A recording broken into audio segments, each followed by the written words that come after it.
Hello সুপ্রিয় দর্শক বন্ধুরা, আশা করি সবাই ভালো আছেন। বাহিরে ভীষণ গরম পড়েছে, আর এই গরমের ভেতরে অতিরিক্ত তেল মশলা জাতীয় খাবার না খেয়ে এই সিম্পল রান্নাটি বাড়িতে অবশ্যই করে দেখতে পারেন। ওয়েলকাম ডিয়ার ফ্রেন্ডস, আমাদের আজকের রেসিপি বেগুন দিয়ে চিংড়ি মাছের ঝোল। রান্নাটি খুবই সহজ আর কম মশলায় এরকম একটি স্বাদের রেসিপি।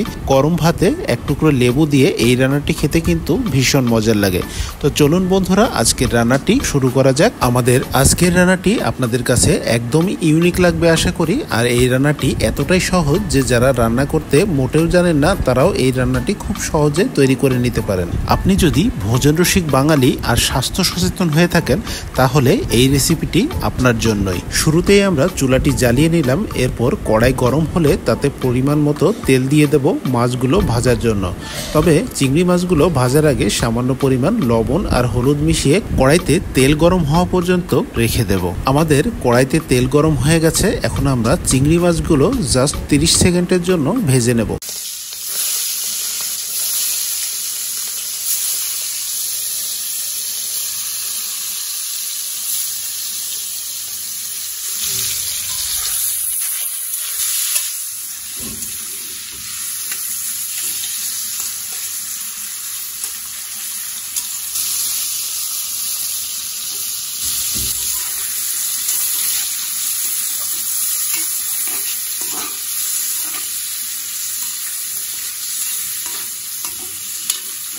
আমাদের মাছগুলো ভাজা হয়ে গেছে, তাই এগুলো আমরা এখন তুলে রাখছি। বেগুন দিয়ে চিংড়ি মাছ রান্না করতে খুব বেশি মশলার প্রয়োজন হয় না।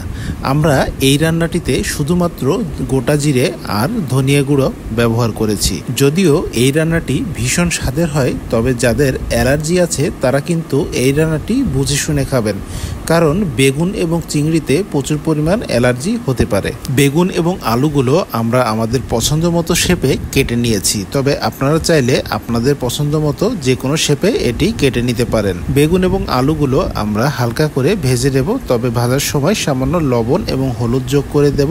এতে করে বেগুনগুলো খুব সুন্দরভাবে তরকারিতে সেদ্ধ হয়ে যাবে আর এটি মোটেও শক্ত শক্ত থাকবে না। চুলার আঁচটি একদমই মিডিয়াম রেখে আমরা এগুলো ফ্রাই করতে থাকবো, তা না হলে বেগুনগুলো পুড়ে কালো হয়ে যেতে পারে। রান্নার এই পর্যায়ে আমরা অ্যাড করে দিচ্ছি প্রয়োজন মতো চেরা কাঁচা লঙ্কা, তবে ঝালের পরিমাণটা অবশ্যই নিজেদের প্রয়োজন অনুযায়ী দিতে হবে। খুবই সিম্পল এই রান্নাটি, কিভাবে খুব সাধারণ থেকে অসাধারণ তৈরি করে নিতে হয় সেই টিপসগুলো একে একে দিয়ে দিলাম।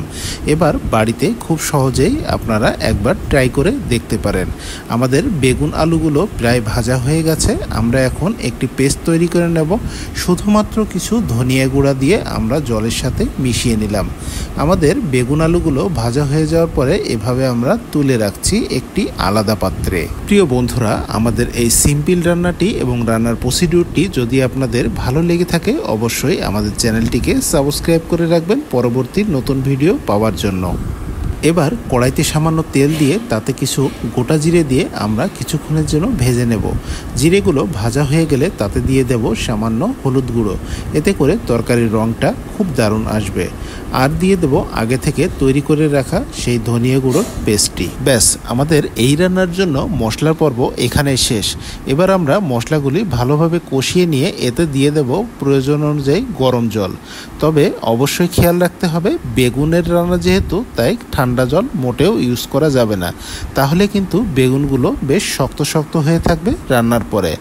এরপর একটু ফুটে এলেই আমরা দিয়ে দেব আগে থেকে ভেজে রাখা বেগুন আলুগুলো। চিংড়ি মাছগুলো আর রেখে লাভ কি, এগুলো বরঞ্চ একসাথে দিয়ে আমরা তরকারিটি খুব ভালোভাবে জাল করতে থাকবো। কিছুদিন আগে আমাদের এই ইপি কিচেন চ্যানেলটিতে ডুমুর রান্নার একটি ভিডিও শেয়ার করেছিলাম। তাতে আপনাদের এত পরিমাণ ভালোবাসা পেয়েছি যে মনটা আসলেই ভরে গেছে। আপনাদের থেকে এরকম সাপোর্ট পেলে আমরা আবারও এ ধরনের স্বাস্থ্যগুণ সম্পন্ন দারুণ দারুণ ভিডিও আপনাদের সামনে নিয়ে আসব। প্রিয় দর্শক বন্ধুরা, আপনারা নিশ্চয়ই দেখতে পাচ্ছেন আমাদের রান্নাটি কিন্তু জাল করতে করতে প্রায় শেষের দিকে চলে এসছে। আর বেগুনগুলো দেখে নিশ্চয়ই লোভ লাগছে, একেবারে মাখনের মতো গলে গেছে। গরম ভাতের সাথে এগুলো মাখিয়ে খেতে এতটা মজা লাগবে যা কল্পনার বাইরে। খুবই সিম্পল আর কম সময়ের এই টেস্টি রান্নাটি আমরা শেষ করলাম। এখন আমরা গরম ভাতের সাথে এগুলো পরিবেশন করে আপনাদের দেখিয়ে দেব।